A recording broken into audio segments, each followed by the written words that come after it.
Welcome to the Digital Edge with Sharon Nelson and Jim Calloway. Your hosts, both legal technologists, authors, and lecturers, invite industry professionals to discuss a new topic related to lawyers and technology. You're listening to Legal Talk Network. Welcome to the 118th edition of the Digital Edge, Lawyers and Technology. We're glad to have you with us. I'm Sharon Nelson, president of Sensei Enterprises, an information technology, cybersecurity, and digital forensics firm in Fairfax, Virginia. And I'm Jim Calloway, director of the Oklahoma Bar Association's Management Assistance Program. Today, our topic is Apple's latest and greatest tools for lawyer productivity and efficiency. Before we get started, we'd like to thank our sponsors. Thanks to our sponsor, Clio. Clio's cloud-based practice management software makes it easy to manage your law firm from intake to invoice. Try it for free at Clio.com. That's CLIO.com. Thank you to Answer One, a leading virtual receptionist and answering services provider for lawyers. You can find out more by giving them a call at 800-ANSWER1 or online at www.answer1.com.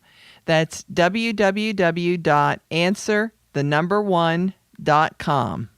Thanks to Scorpion. Scorpion sets the standard for law firm online marketing with proven campaign strategies to get attorneys better cases from the internet. Partner with Scorpion to get an award-winning website, ROI-positive marketing programs today. Visit scorpionlegal.com/podcast. Thanks to ServeNow, a nationwide network of trusted, pre-screened process servers. Work with the most professional process servers who have experience with high-volume serves, embrace technology, and understand the litigation process. Visit servenow.com to learn more. We are very pleased to have as our guest our good friend, Brett Burney. While he's certainly been accused of being an Apple fanboy, Brett focuses on providing practical and helpful tips for legal professionals on incorporating Macs, iPhones, and iPads into their law practices. In addition to his Macs in Law blog, that's maxinlaw.com, Brett provides short video reviews of apps and tips on his Apps in Law blog, appsinlaw.com, and now offers iPractice on an iPad online course at www.ipracticeonanipad.com. Thanks for joining us today, Brett. Thank you, Jim, for reading all of those websites. It is great to be with you guys again, Miss Sharon and Calloway. Thank you very much for having me back on. Well, we're always delighted to have you with us, Brett. And today, I know a lot of people were very excited by the Apple announcements that were made in September, which is when we're recording, of 2017. It may be several weeks before this gets out, but tell us, of those announcements, what was the most significant part for lawyers? Yeah, there were some very nice shiny gadgets announced back there. But before I get to those, I will talk quickly. One of the first things that they did at this big announcements, which was the first presentation they had at their brand new headquarters. It was the Steve Jobs Theater, so it was all kind of nice next to their spaceship campus that's coming up. But they actually had the head of Apple Retail, I think her name is Angela Arendt, who apparently was wearing a $1,200 trench coat is what people were saying. But it was good for her to come out, and she talked about how the stores that many of us know about, the Apple stores, are evolving into, I think they even call them like town halls or places, for people to gather. But the reason I found that significant was because one of the main reasons that lawyers come to me and ask if they want to switch to Macs is because they bought an iPhone or an iPad, or they bought a Mac for their kid, going to school. And they were thrilled with the experience that they had going to an Apple store, buying it, getting the tech support, going to the free classes. And I am excited that continues to be so, that Apple is putting a lot of resources into their stores. I mean, it really is an experience to go there, but the fact that they let you go and use the products there, the fact that they have a lot of free classes, the fact that you have, well, they used to call it the Genius Bar. They're now calling it the Genius Grove, I think. But I find if you have a problem with your iPhone, for example, and you need to get a replacement, they'll replace it like over lunch, for example. It's a place where I find a lot of folks that are using Macs and Apple devices, lawyers that don't have, they're not big enough of a firm to have a full tech support system. Having those Apple stores there are pretty important. And then just a couple more things. They announced the new Apple Watch, Series 3. It actually now has an LTE cellular radio built into the watch. So it's almost like we're finally realizing the days of Dick Tracy from, I think it was the 1930s when the cartoon first came out. Not the 1990 Dick Tracy movie with Warren Beatty and Madonna. We'd like to forget about that. But the fact that now lawyers don't have the excuse of leaving their phone at home, because literally in your watch, on your wrist, you have a full phone connection. You can leave the phone at home and still be connected even through a cellular capacity and make phone calls. Lastly, I would say the iPhone 8 and 8 Plus, I almost feel sorry for these devices. They were quite overshadowed by the new iPhone 10. Don't you dare call it iPhone X. The iPhone 10 is being announced. It probably won't be available until the end of the year, closer to the end of the year. But I will say this. Now that the iPhone has been out for a while, I saw some recent headlines where people were able to use it and compare the speed of it. And I just found that the new processor they put into the iPhone 8 is called it's a very cool name, the A11 Bionic processor. But that processor in the iPhone 8 is more powerful than the newest MacBook Pro that Apple puts out. I mean, that's pretty insane that your phone now has a more powerful processor than your laptop could have. So I think that just kind of shows the evolution. Obviously, that just means better speed, more responsiveness. And then last thing I promise, iOS 11. That was actually announced back in July of 2017, but the improvements with iOS 11, I think, are just really what most legal professionals are going to find in going forward now with the new iPhones coming out, whether it's 8 or the iPhone 10, that going forward you have access to the Files app, the improvements with iPads and the slide over, and just the amazing improvements in iOS and the operating system that people are going to be using on the iPhone and the iPad. So that was a lot there, but all of that I think is important for lawyers to just sort of be aware of going forward. Well, that's great, Brett. We appreciate that roundup. We also heard a lot about Face ID for the iPhone. Yeah. I guess I have two questions for you there. How effective is Face ID going to be for lawyers, and how effective is it going to be for the National Security Agency? Yeah. So that'll remain to be seen, I think, on both of those questions. We'll see. I mean, I'm confident Apple has been throwing a lot of warm bodies at testing this, or maybe warm faces on this. I mean, the demonstration was pretty amazing that Apple did, other than the fact that the first iPhone didn't work. They've been able to explain that away on that. But, if we take a step back, just now the iPhone has been with us for 10 years. We first had the passcode, right? The 4-digit passcode. It was like your ATM PIN. And by the way, I would like to say, if you are a lawyer and you get client email on your phone, you absolutely must have a passcode. I think that falls way below your standard duty of care in protecting confidential information. At the very least, a reasonable effort to protect that information is to have a passcode. But then Apple introduced the Touch ID, which was using your phone or your fingerprint. It wasn't the first fingerprint reader. I remember the old IBM ThinkPads that had this. It was terrible on those old laptops. But Apple perfected it to where it's over the last 3 devices that have had Touch ID, they have really come a long way in doing that. So now we're moving on to Face ID, which I think makes sense. It's not the first biometric facial recognition software. We'll see how well Apple does it. We're not going to know until it actually comes out of the wild, right? Does it work if you got makeup on? What about sunglasses? What about if you broke your nose? What if you have a twin? How is all that going to work? We may not know fully until it comes out into the wild. But I think Face ID is going to be a good balance between high security and high convenience. Touch ID, very secure, but it's a little inconvenient because every time you got to tap the digits on there if it doesn't work, or just make sure you hold your thumb in the right place. But what's the first thing you do when you pick up your phone? You look at it. You're going to look at your phone. And so I think Face ID has the potential to be highly secure. It's unique to your face. We'll see how it works, but it's also highly convenient because theoretically, you pick up your phone, you look at it, and immediately recognizes you, and you can jump in. So we'll see how it goes once it's live in person. It only is going to work on the iPhone 10 so far, which again won't be out until probably a couple months from now. Well, I'm sure that you are not at all surprised that my partner, John Simic, calls it the 10X. Oh, good. I would expect nothing less from John. None of us would. And I was shocked when I heard a reporter this morning call it the same thing. Good. Okay. I hope it doesn't catch on, even though I love John. That part's going really well for the Good. marketing department. Okay, Brett. So backing off slightly here, Okay. should lawyers upgrade to iOS 11, and what is its biggest benefit? Oh, so sometimes it's hard for me to answer that because you guys know me well enough. You know I'm pretty high up on the nerd spectrum. So, of course, I like to upgrade as quickly as possible. I want to get all the fancy new items and features, but because I work with lawyers whose time is extremely valuable, I also try to be practical at this and a realist.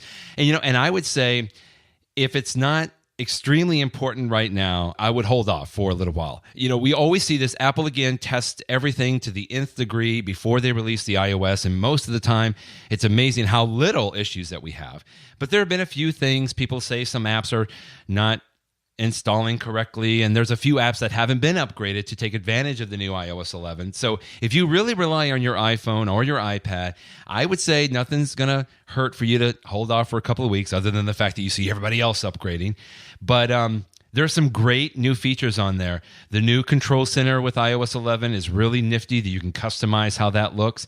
The interface seems to be a little more instructive to me. I find that I'm able to find things, or it just seems a little easier to understand a little bit. In the iPad, they have the new Files app, which is really going to be nifty. It could really revolutionize the way that we can carry files on our iPhone and iPad. That's what I talk all about in that course that Jim you mentioned. You can drag and drop different things. There's the scanning app now built into the Notes app. You can actually, even little tiny things like you can share Wi-Fi passwords. So if somebody comes over to your office or your house, instead of telling them the whole long password that you have for your Wi-Fi, if you're both on iOS 11, you just put the devices close together and it shares the Wi-Fi password so that you don't have to type it all out. They don't have to type it every time. So little tiny things like that are beneficial in iOS 11, but I wouldn't say it's a must-have to have. Eventually, everybody's going to go there. Some of the security features are really great to have, but it'd be okay to hold off for a little while, maybe until iOS 11.1 comes out. Okay. Well, Brett, maybe you have a better idea than I do. I don't really know exactly now, but how prevalent are Apple iOS devices in the legal world versus Android and the others, including our friend Dan Pennington and his BlackBerry? Well, yeah, I know Dan, and I wonder if he's still holding that very, very close to his heart. He would be one of the estimated 2 to 3% of lawyers today that are actually still using BlackBerries. I love to pull my numbers from our good friend Jeff Richardson, who runs the blog iPhoneJD.com. Every year he pours over one specific part of the ABA legal technology survey, which is about mobile devices. And he finds, there's also the ABA Tech Report, as you guys know, that the Law Practice Division actually sponsors the Legal Technology Resource Center, and they put this survey out every year. And right now, the number of lawyers using iPhones is between 68% and 73%. So by far, that's the largest group.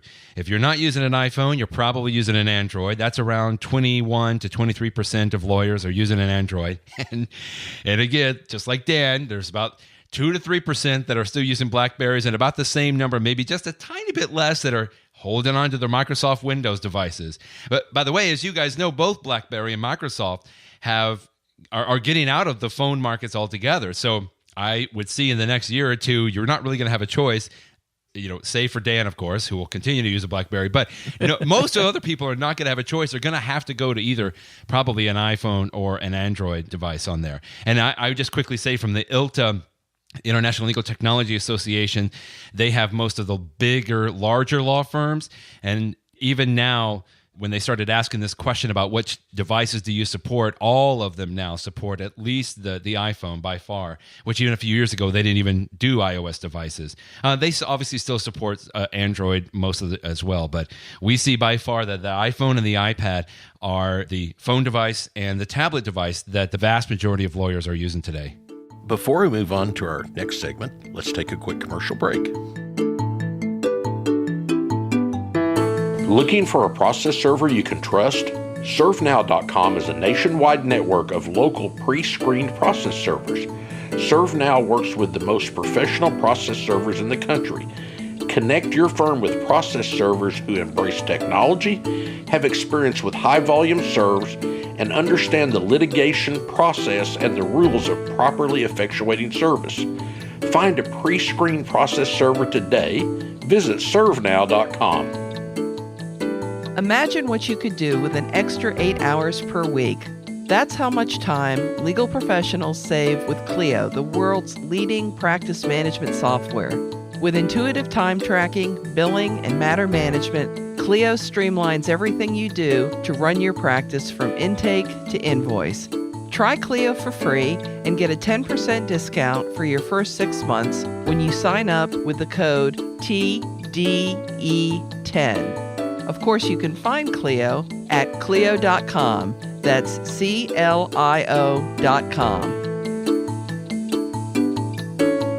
Welcome back to the Digital Edge on the Legal Talk Network.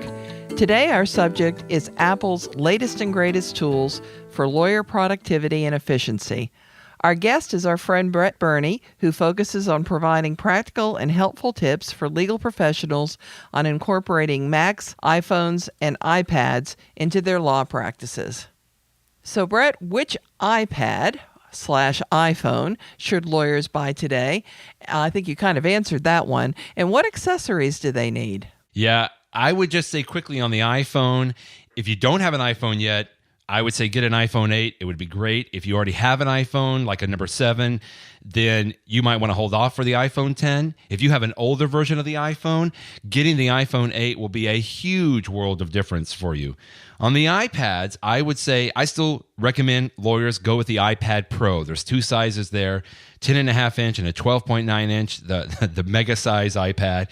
Don't waste time on the iPad, nothing. There's an iPad now that doesn't have anything after it. I wouldn't waste time on that because you need a professional grade machine.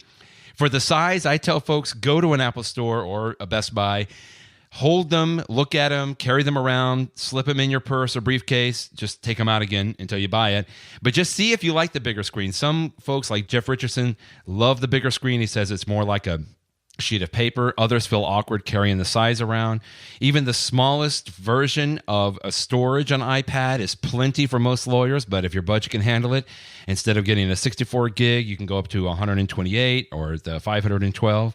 And then the last question most people ask is, should I get a cellular enabled iPad? And I say, again, if you do a lot of travel and if you can handle it budget-wise, absolutely get it, because then that means that you are on the internet wherever you go without having to rely on a public Wi-Fi hotspot.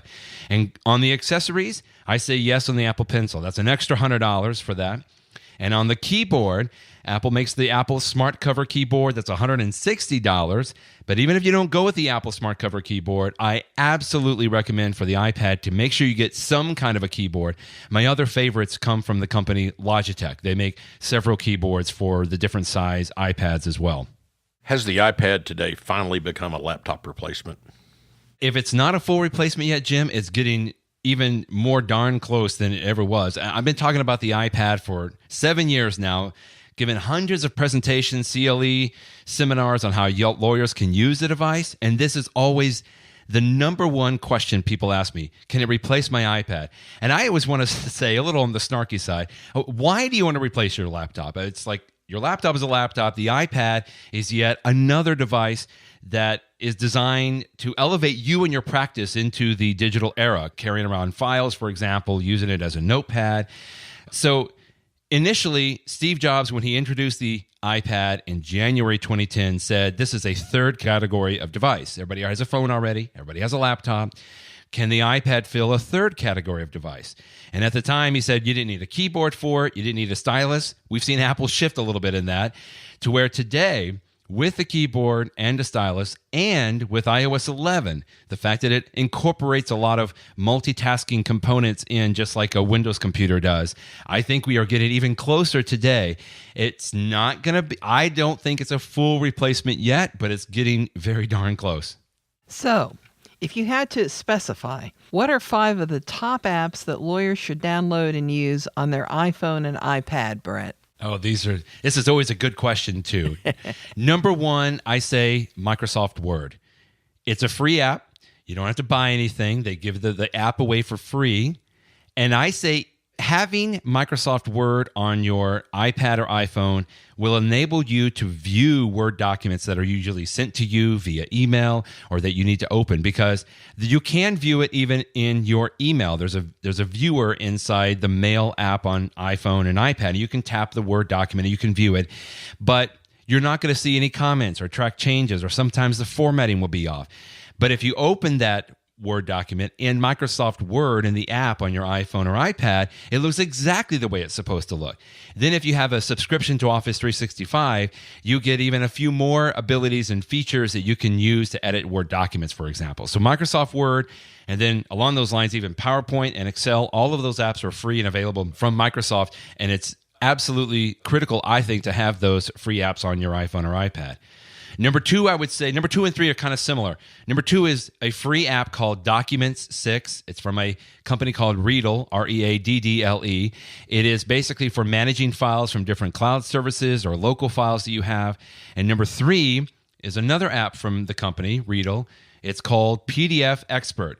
Now, it looks very similar to Documents in the way that you can manage files, but it also allows you to annotate the PDFs, and you can extract pages out of a PDF, and you can manipulate the files and rename them. A lot of stuff that you can do in PDF Expert. That I cover all of that actually in my online course, Jim, that you mentioned earlier. Now, a close second leader to that is another app called Goodreader, all one word, Goodreader, but PDF Expert. Number 4, one of the ones I love is an app called Law Stack, all one word, Law Stack, and this is basically a free app that allows you to purchase or download additional rules and statutes, either from states or the federal. Like, for example, when Sharon, you and I talk about e-discovery a lot, we're constantly referencing the Federal Rules of Civil Procedure. I used to carry a book around with me with all the rules in it, but it was out of date and it was tattered and dog-eared. Now I use LawStack to pull up whatever rule I need. It's always up to date, and I can do a search for whatever I need. And the last app that I like out of, what am I up to 5? Yeah, number 5, I would say Notability. It's exactly what it sounds like, Notability. This, to me, is one of the best apps, specifically on the iPad, but I use it on my iPhone as well. I use the Apple Pencil on my iPad with Notability to handwrite notes. Just like I would write with a regular physical pen on a piece of paper, I can now write it on Notability, and then I can export that out as a PDF file. And I can even record audio with the notes as I'm taking notes in Notability, and I can export that out. And I would just, honorable mention quickly, OneNote is another Microsoft app. It's a free app available from Microsoft. OneNote synchronizes your notes between your iPad, your iPhone, your Windows machine, your Macs, whatever else that you may have, even Android. So OneNote is also a really nifty note-taking or note collection notebook app as well. Well, that's quite a few apps, and I know all the lawyers want to know about the apps. Any other neat apps we need to talk about before we move on? Oh, absolutely, Jim. You know I can keep talking about this, but how about maybe 2, right? One that I really like quite a bit is, if anybody out there has been into mind mapping, there's a really nifty app called iThoughts, little I, capital T, iThoughts. And actually, I did a podcast with an appellate lawyer down in Texas, in Austin, that uses this as a way to organize all of his notes and his trial notebooks and everything. So you can go to appsandlaw.com and listen to that podcast. But iThoughts is a great way to sort of visually organize your notes. I love that. I'm a big fan of password managers. One of my favorite is 1Password. It's the numeral 1 and the word password, 1Password. There's also LastPass and a few Dashlane and a few others out there, but having a password manager is absolutely critical in my mind, and my favorite is 1Password. And then lastly, I would say, can't have a legal focused podcast on iPads without mentioning TrialPad and TranscriptPad. Both of these are from a company called Lit Software. TrialPad is for trial presentations, which is fabulous. It's a very polished app, and the developer continues to update it. And TranscriptPad, if you deal a lot with deposition transcripts or court transcripts, it's a great way to keep organizing all of these and highlighting issues and then creating a nifty report or a summary of all of these transcripts when you're done. So that's TrialPad and TranscriptPad. Before we move on to our next segment, let's take a quick commercial break. Feel like your marketing efforts aren't getting you the high-value cases your firm deserves? For over 15 years, Scorpion has helped thousands of law firms just like yours attract new cases and grow their practices. As a Google Premier Partner and winner of Google's Platform Innovator Award, Scorpion has the right resources and technology to market your law firm aggressively and generate better cases from the internet. For more information, visit scorpionlegal.com/podcast. Is your firm experiencing missed calls, empty voicemail boxes, and potential clients you'll never hear from again? Enter Answer One Virtual Receptionists. They're more than just an answering service. Answer One is available 24/7.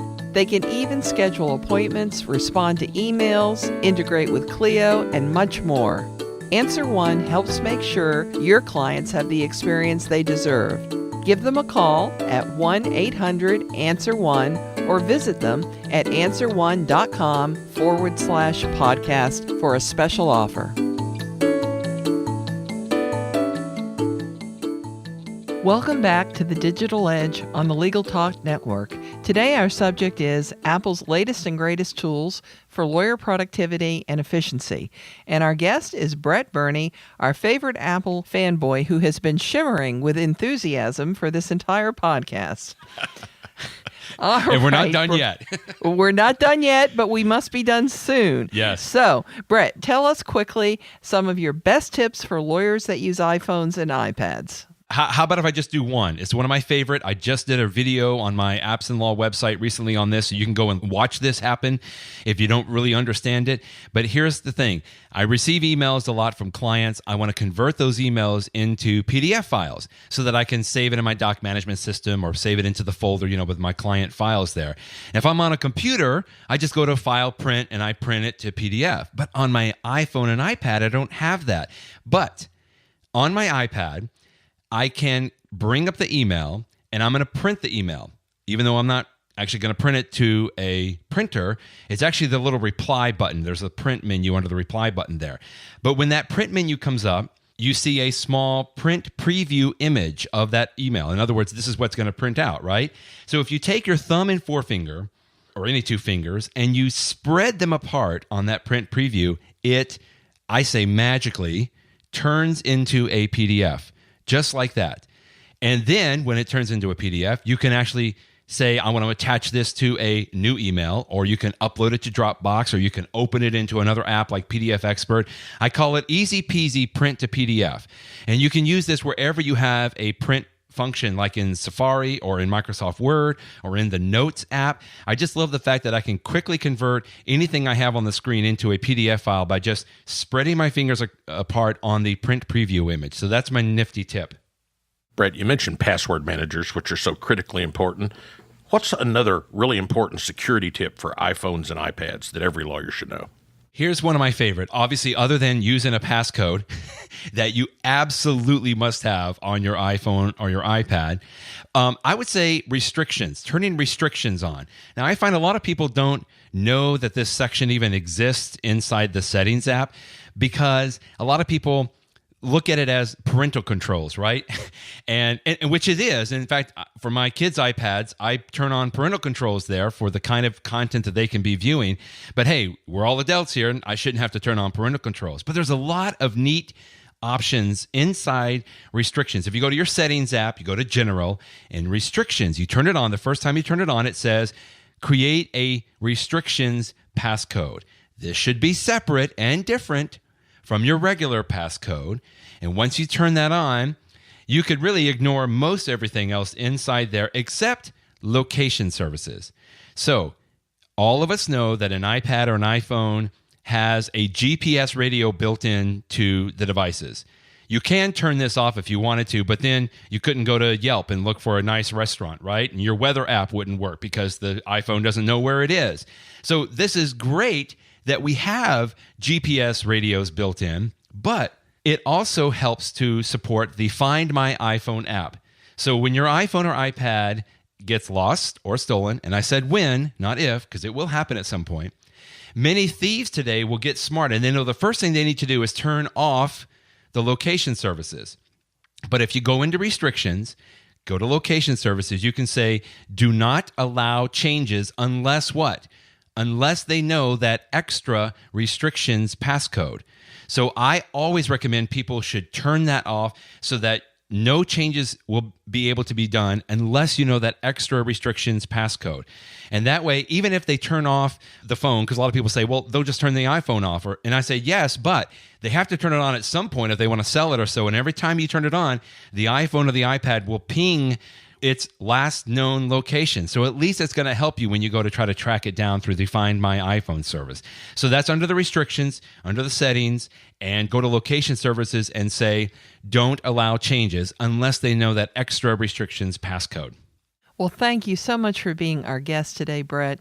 You burble with enthusiasm. You are overwhelmed with enthusiasm, and it shows. But along with the enthusiasm is just a tremendous depth of expertise, and I know our listeners enjoyed that.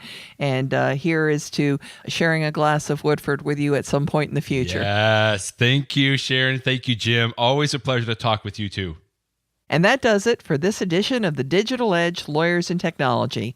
And remember, you can subscribe to all the editions of this podcast at LegalTalkNetwork.com or on iTunes. And if you enjoyed our podcast, please rate us in Apple Podcasts. Thanks for joining us. Goodbye, Miss Sharon. Happy trails, cowboy. Thanks for listening to The Digital Edge, produced by the broadcast professionals at Legal Talk Network. Join Sharon Nelson and Jim Calloway for their next podcast covering the latest topic related to lawyers and technology. Subscribe to the RSS feed on LegalTalkNetwork.com or in iTunes. The views expressed by the participants of this program are their own and do not represent the views of, nor are they endorsed by, Legal Talk Network, its officers, directors, employees, agents, representatives, shareholders, and subsidiaries. None of the content should be considered legal advice. As always, consult a lawyer.